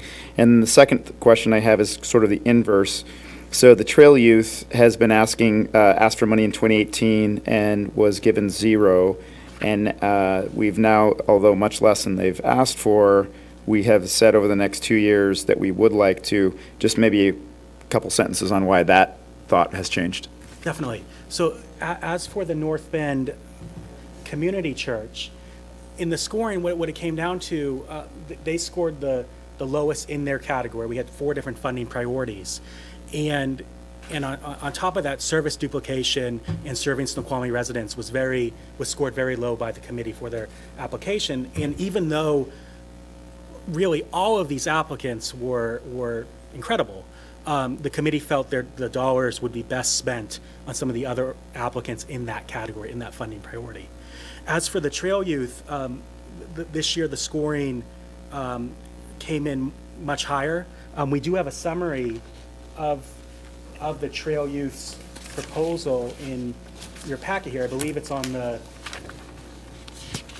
is on page 7.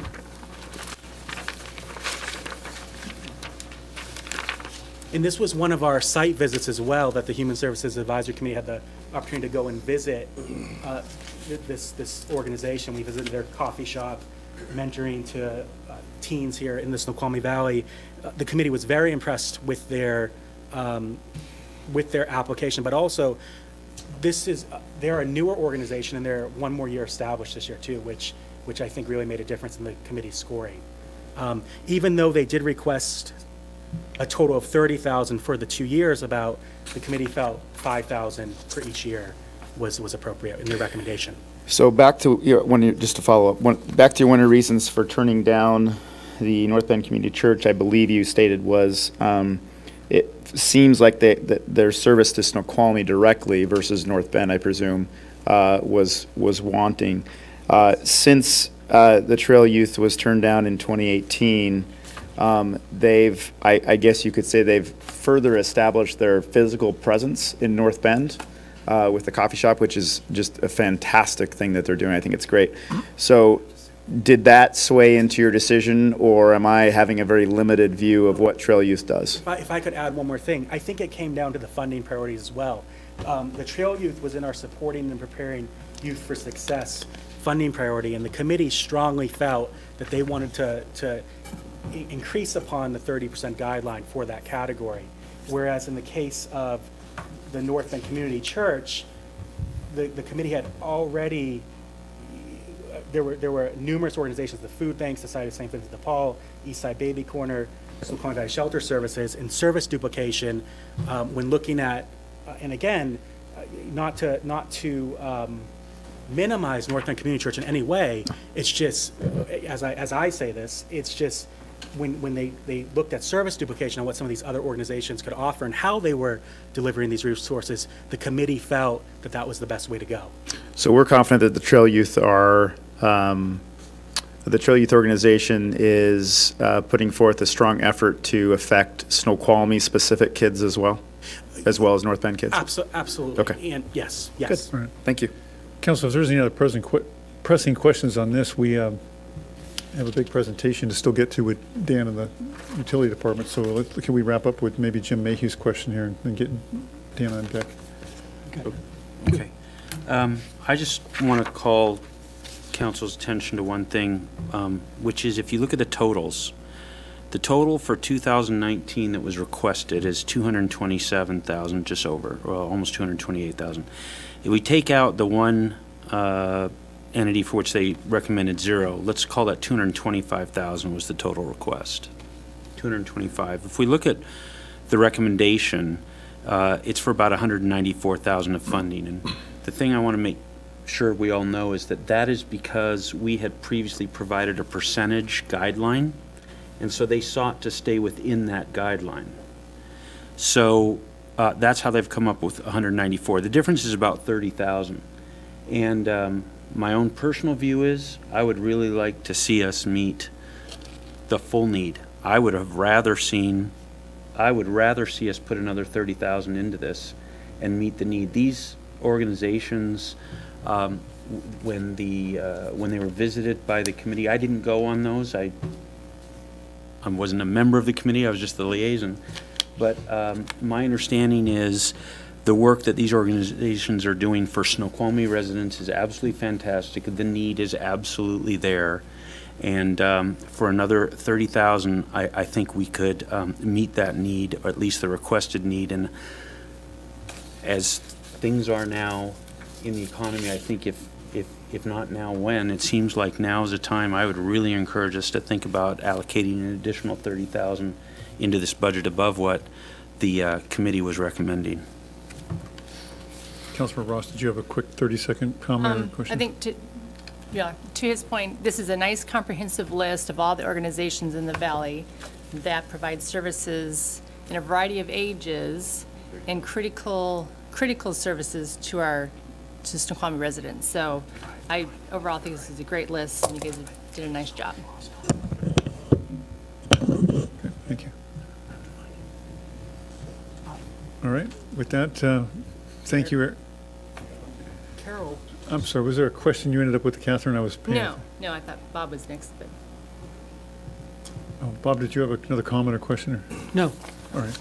Mayor Larson, if I may, Carol Peterson's hoping to say a couple words. Is that? Quick, Carol, if you could quickly, can we get her a microphone, please?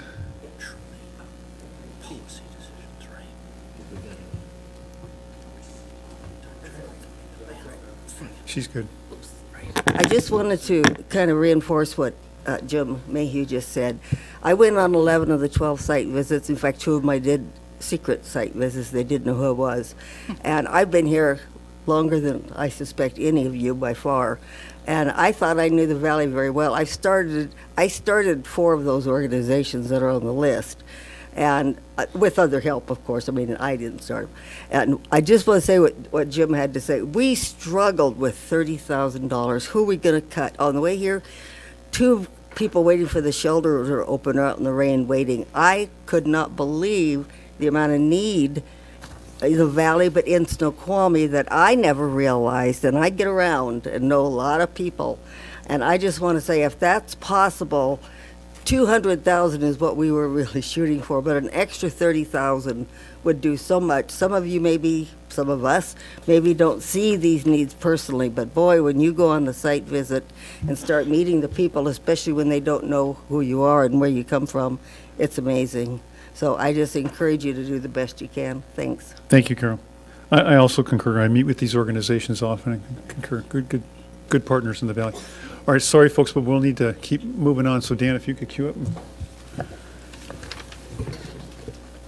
And again, a big thank you to the Human Services Committee for all the great work you folks did.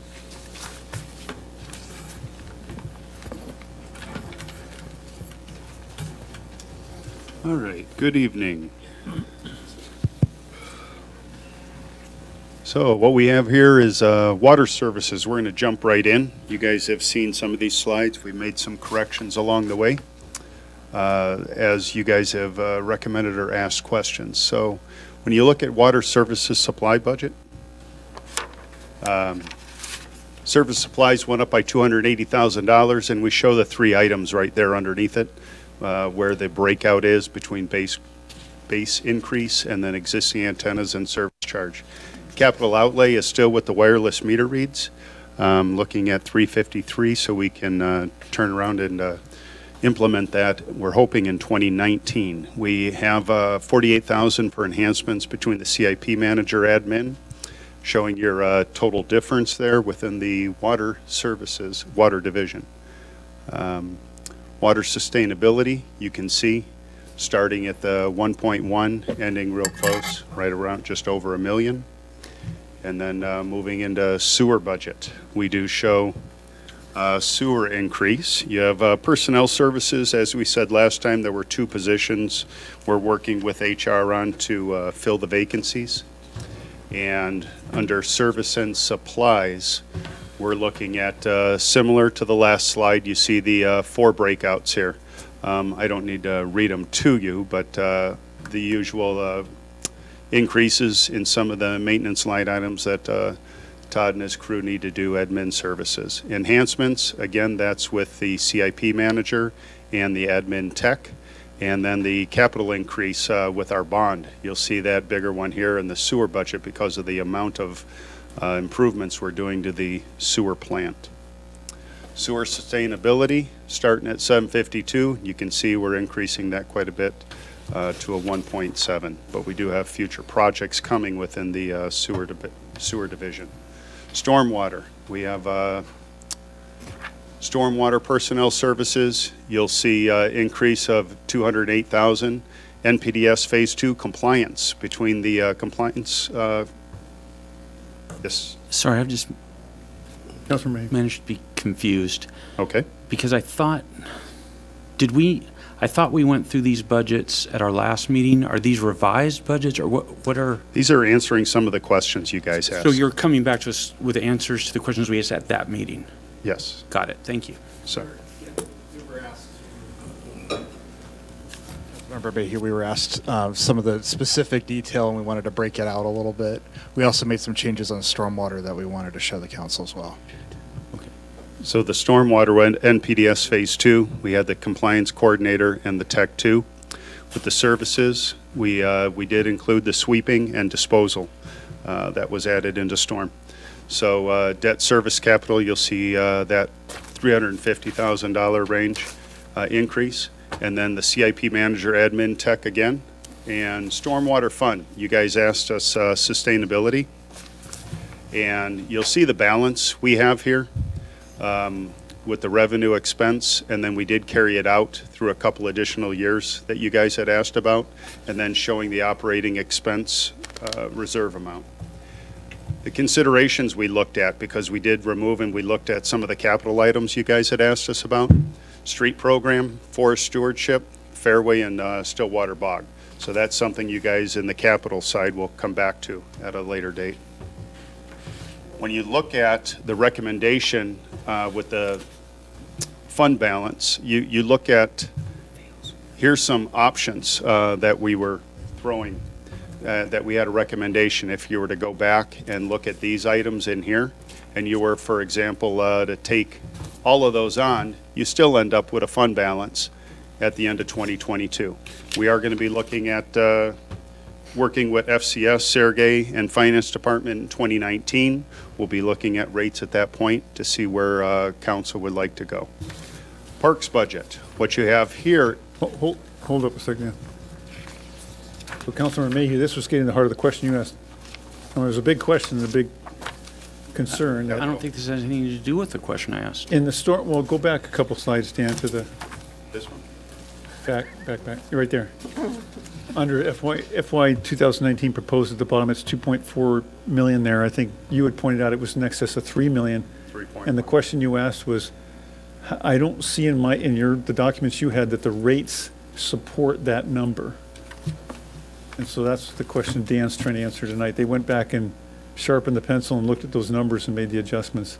So these numbers have changed. They've brought the budget down? Brought it down to be This more in one line with what the was 3.1.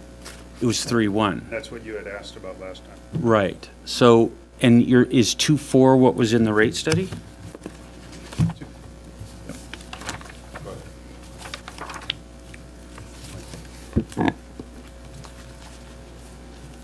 Councilmember Mayhew, for 2019, rate revenue after rate increase is 2,203,840. I have this sheet. If you could just give me a moment to catch up. Page 2.2, Todd? 2.2. additional page. It's one of two, but you'd have to go deep into that to find that. So last time when we were here, we had a budget of 3.164, and the next slide that Dan showed you on there was all the things that we've cut out of the stormwater budget to get closer to rate revenue, as you suggested last time, Councilmember May. Okay, so I'm looking at page 30 of the rate study, and for stormwater, it says operating expenses for 2019, 1480425. Mm-hmm.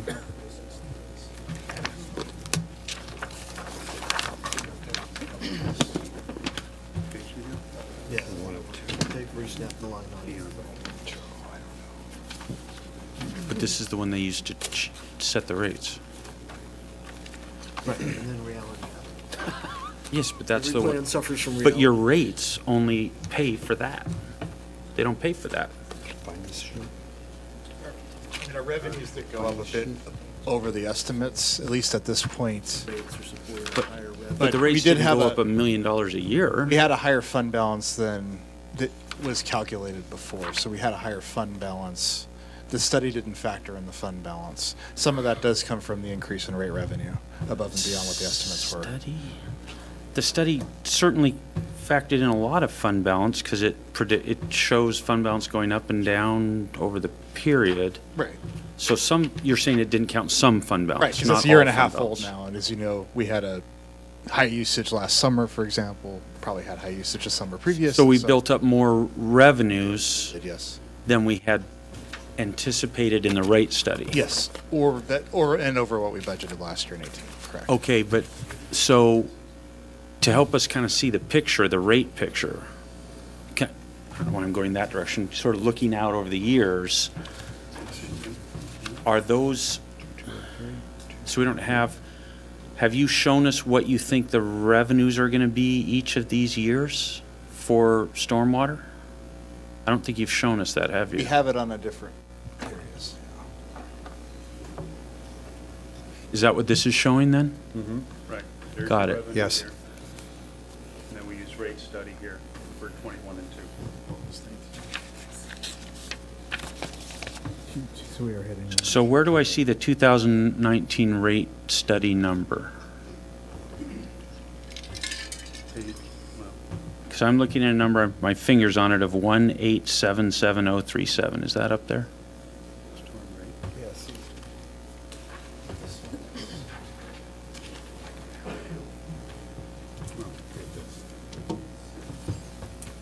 Did you say 2019, Councilman? Yes. You have 2019 up there, yeah. Did you want to point that out to him? I'm sorry. So this is probably 2.3. before the rate increase? That is before. You're guessing, okay. We showed 2. I see. Same. All right, so show me again. So where's 19? You're showing a with rate balance of increase? 2.147 in 2000. All right, so that's the enacted rate increase budgeted revenue, is that right? Yes. Which is is that number up there, 2203840? It's a little bit, just barely higher, 2223. Okay, fine, close enough. So that's 19, 2223. And so now you just mentioned, so my next question is about sustainability. Is that, is there sort of a one-time pop because of a hot summer? Somebody said something like that, or is that really, you think that's actually now the baseline is just higher than we thought? The base is higher because of revenues we realized in the last 2 years. Robert, if you could use the microphone. To Councilmember Mayhew's point, we did not build up higher revenues. We just went on a higher base and we're still being conservative for 19 because, again, you never know what the summer is going to be. You never know what usage is going to be.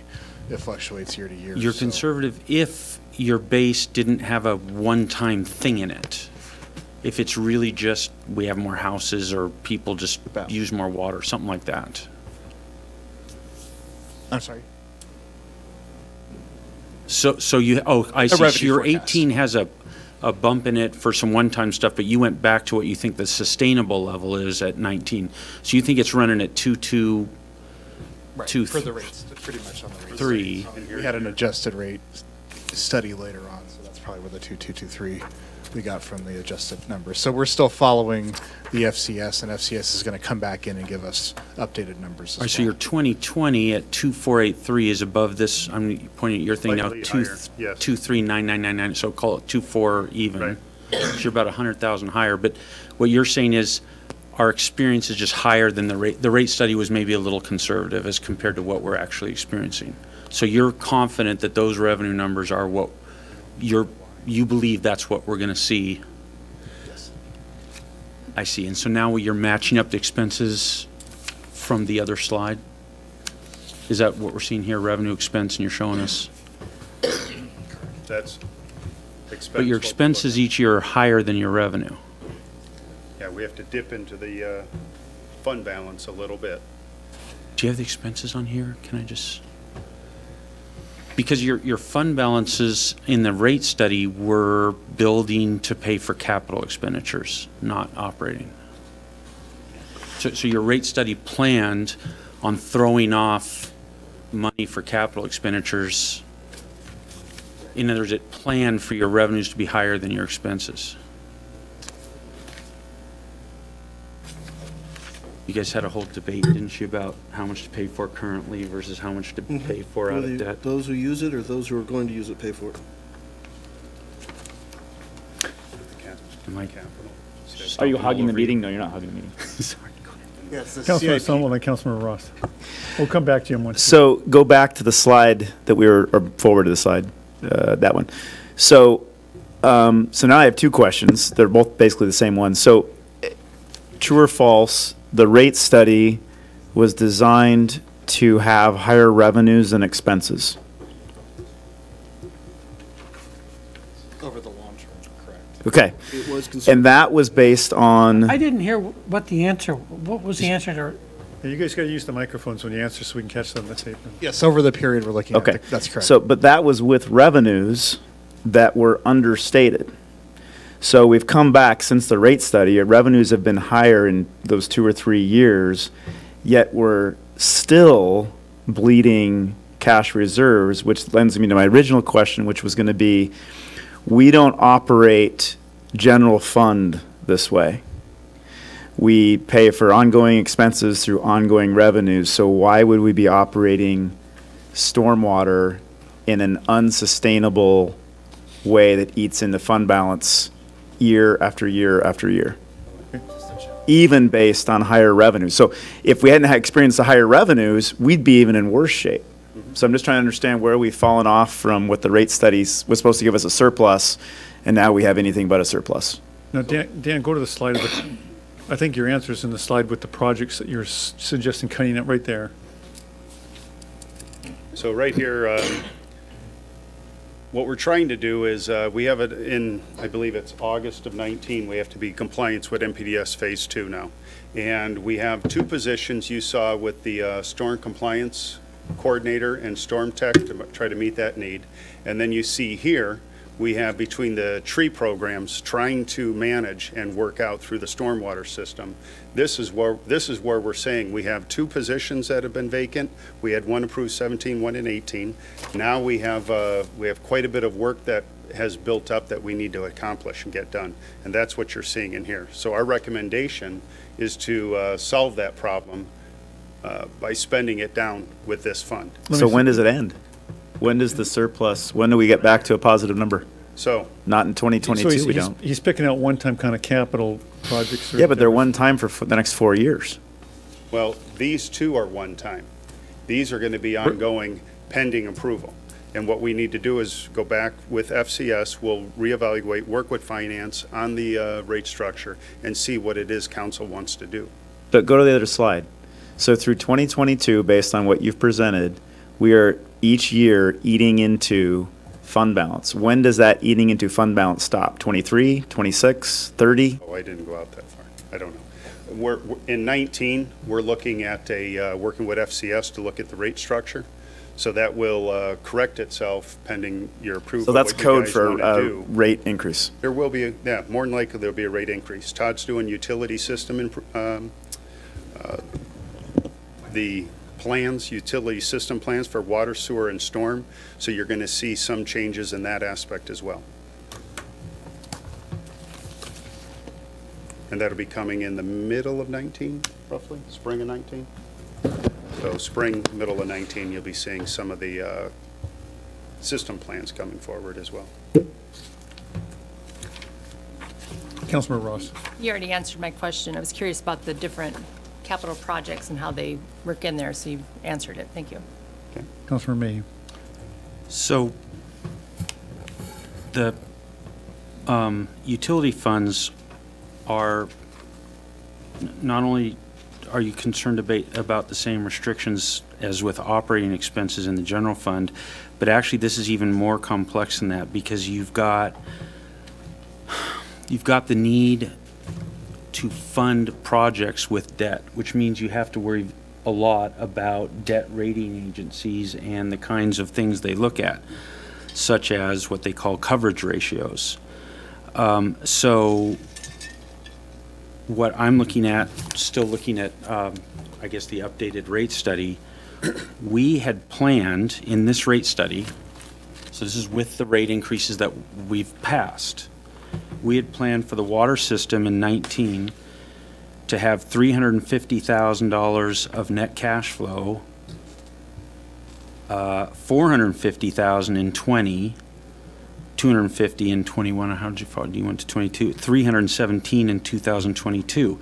So not only are you not with this generating those cash flows, which are important because the entire capital plan is assuming those revenues are coming in to fund it, the utility CIP,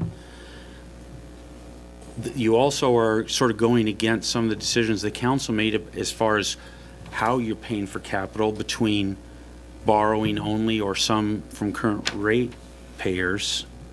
So I think you're a long way off With this, you mean?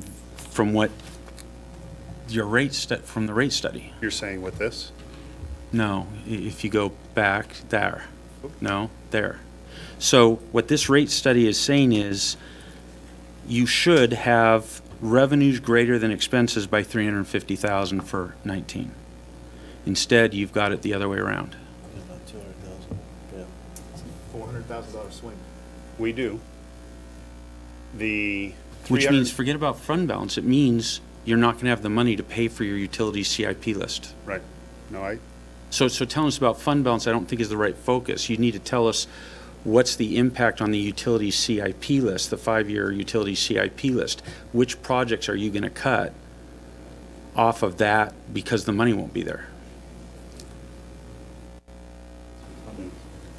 No, this assumes using fund balance. The utility CIP assumes using the fund balance. So it assumes creating a fund balance and then using it for CIP purposes, not operating. So not doing those projects, that's what this is. This slide is here. So what? No, Dan.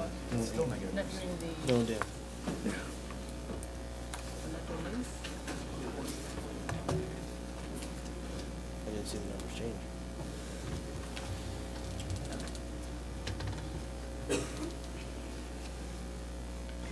No? No? Okay. We'll have to come back, we'll reduce. What I'm hearing is we will come down, meet this revenue number, and we'll come back at you with a different stormwater fund. Well, so let me try and make my question succinct and see if this, so you've explained the revenue number. I have no further questions on your revenue. I understand how you got there.